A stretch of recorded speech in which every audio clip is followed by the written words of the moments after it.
শুক্রবার নতুন ভোটার তালিকা প্রকাশ হওয়ার কথা ছিল, কিন্তু তা হয়নি। এই তালিকায় নাম বাদ যেতে পারে প্রায় 8 লক্ষের। এসআইআরের যে লিস্ট আজকে বেরোনোর কথা ছিল সেটা আজও বেরোয়নি। এই করে করে দিনগুলো নষ্ট হচ্ছে। 22,60,00,000-এর মধ্যে করা হয়েছে, তার মধ্যে 10 লক্ষ বাদ দেওয়া হয়েছে এবং বেশিরভাগ বাদ গেছে মুর্শিদাবাদ, মালদা এবং উত্তর দিনাজপুর থেকে, পার্টিকুলার একটা কমিউনিটিকে টার্গেট করে।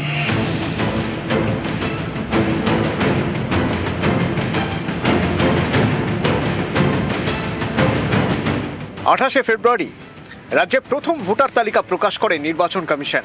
আর 20 মার্চ অর্থাৎ শুক্রবার প্রথম সাপ্লিমেন্টারি তালিকা প্রকাশ হওয়ার কথা ছিল, কিন্তু তা হয়নি। 22 লক্ষ করতে যদি 15 দিন 20 দিন লাগে, তা ইলেকশন আসা পর্যন্ত প্রসেস কমপ্লিট হবে তো?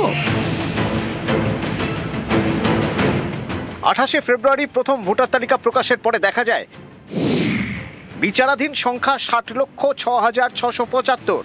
এর মধ্যে সবচেয়ে বেশি বিচারাধীন মুর্শিদাবাদে 11,01,145, মালদায় 8,28,127, উত্তর 24 পরগনা 5,91,252, দক্ষিণ 24 পরগনায় 5,22,042, উত্তর দিনাজপুরে 4,80,341।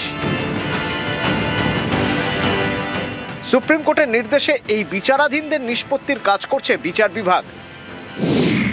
প্রথম তালিকা অনুযায়ী বিচারাধীন 60 লক্ষ। বৃহস্পতিবার পর্যন্ত 25 লক্ষের বেশি নামের নিষ্পত্তি হয়ে গিয়েছে। এর মধ্যে অন্তত 8 লক্ষের নাম বাদ যেতে পারে।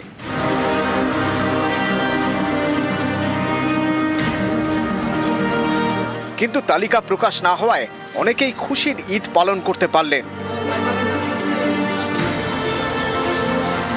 এসআইআরের যে লিস্ট আজকে বেরোনোর কথা ছিল সেটা আজও বেরোয়নি। এই করে করে দিনগুলো নষ্ট হচ্ছে। 22,60,00,000-এর মধ্যে করা হয়েছে, তার মধ্যে 10 লক্ষ বাদ দেওয়া হয়েছে এবং বেশিরভাগ বাদ গেছে মুর্শিদাবাদ, মালদা এবং উত্তর দিনাজপুর থেকে, পার্টিকুলার একটা কমিউনিটিকে টার্গেট করে।